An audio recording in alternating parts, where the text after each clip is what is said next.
Hello student, I am Amit. In the last video we have to read up to here.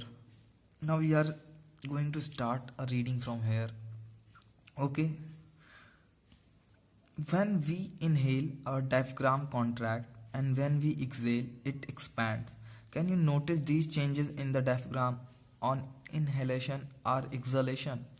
जब भी हम inhale करते हैं यानी कि जब हम सांस लेते हैं तो हमारी डायफ्राम कॉन्ट्रैक्ट हो जाती है, सिकुड़ जाती है, और व्हेन वी एक्सहेल, जब हम एक्सहेल करते हैं तो हमारी डायफ्राम एक्सपैंड कर जाती है, ठीक है, फैल जाती है.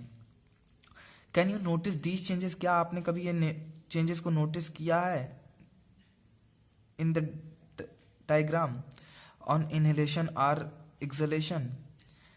क्या आपने कभी ये नोटिस किया है? तो यही आपने किया है तो यही चीज आपको बताना है. Together these parts, the nose, trachea, bronchi and lungs aid in respiration and to form our respiratory system.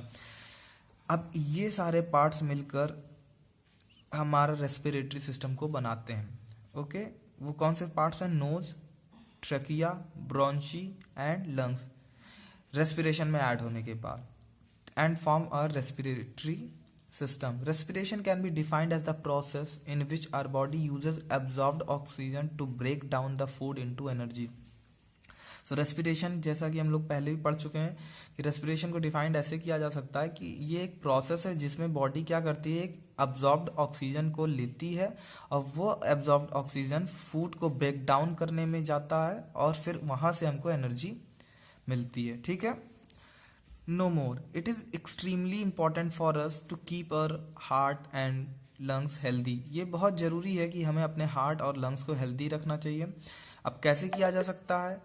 Regular exercise is one of the best way to ensure that our heart and lungs remains healthy. और जो regular exercise होती है वो best way है अपने heart और अपने lungs को हेल्दी बनाए रखने के लिए. It also help us in better blood circulation in the body, और ये हमारे बेटर ब्लड सर्कुलेशन में भी हेल्प करती है. Okay.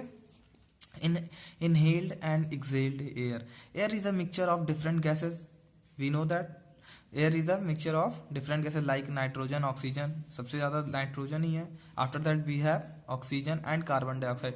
However the air we inhale is different from air that we exhale.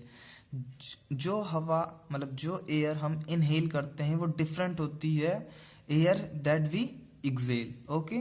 The air we inhale is called inhaled air. जो air हम inhale करते हैं हम उसको इनहेल्ड एयर बोलते हैं, और जो एयर हम एक्सहेल करते हैं उसको हम एक्सहेल्ड एयर बोलते हैं. The exhaled air has higher amount of carbon dioxide and it is warmer than the inhaled air. Okay. जो एक्सहेल्ड एयर होती है यानी जो एयर बाहर आ रही होती है आपकी नोज के थ्रू, उसमें ज़्यादा कार्बन डाइऑक्साइड होता है और ये वार्मर भी होती है इनहेल्ड एयर के कंपैरिजन में. ठीक है. Look at the picture. What do you think they are doing? अब देखो ये क्या कर रहा है, ये अपनी चाय को कूल कर रहा है through a passing air into a T. और ये क्या कर रहा है, अपने हाथ को गर्म कर रहा है. It makes it hand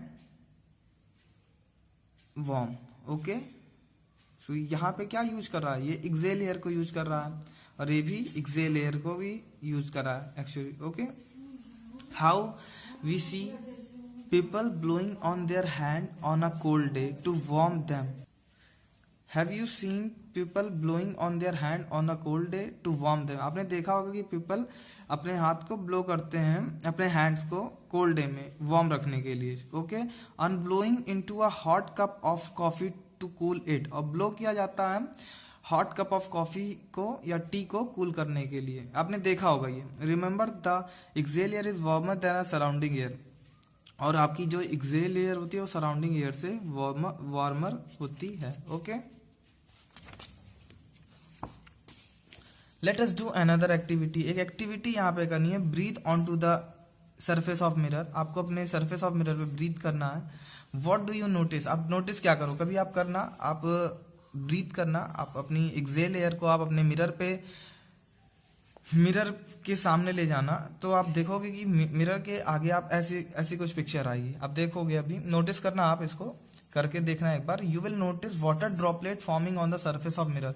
आप ये देखोगे कि वाटर ड्रॉपलेट जो है वो मिरर के सरफेस पे फॉर्म हो जाती है। What do you think happened, क्या हो रहा है ये देखिए। Our breath contain water vapour or moisture. हमको पता है कि हमारी जो ब्रीथ है वो वाटर वेपर या मॉइस्चर को कंटेन की हुई है। Since the surface of mirror is cool, और सरफेस ऑफ मिरर कूल होती है, then water vapour in our breath condense on it surface. तो हमारा जो वाटर वेपर होता है वो मिरर के सरफेस पे पहुंचते ही कंडेंस हो जाता है, मिरर के सरफेस पे पहुंचते ही कंडेंस हो जाता है। तो वही प्रोसेस यहाँ पे, वही एक्टिविटी यहाँ पे दिखाई गई है। आप इसको करके भी देखना, आपको कुछ नहीं करना, सिंपल एक मिरर के सामने अपनी एक्सेल्ड एयर को आप यूज करोगे, और यूज करने के बाद आप देखोगे कि उसमें वाटर वेपर जो है, आपके वाटर वेपर जो आपके मिरर पे जाएगा वो कुछ टाइम बाद कंडेंस हो जाएगा। क्यों? क्योंकि वाटर वेपर कंडेंस होके लिक्विड बन जाएगा, क्योंकि जो सरफेस है मिरर की वो क्या है, कूल है। ओके, अबाउट ऑक्सीजन, ऑक्सीजन के बारे में पढ़ते हैं। One of the most important property of oxygen that help us is burning. One of the most important property, आपको ये पता होगा कि बर्निंग के लिए ऑक्सीजन का होना बहुत जरूरी है। अगर ऑक्सीजन नहीं होगी तो आप कभी भी कोई चीज बर्न नहीं कर पाएगी। ठीक है, look at the picture. What is the main man fanning the fire. अब यहाँ पे पिक्चर में देखो कि मैन क्या कर रहा है, इसको क्यों फैनिंग कर रहा है, why the man fanning the fire, find out. आप क्या बताओगे इसमें? Actually it provide some extra air to burn it properly. ये इसको एक्स्ट्रा एयर प्रोवाइड कर रहा है इसको प्रॉपर जलने के लिए। ठीक है, okay, so we have done the reading of this chapter, और in the next video we will do fill up question answer of this chapter. Thank you.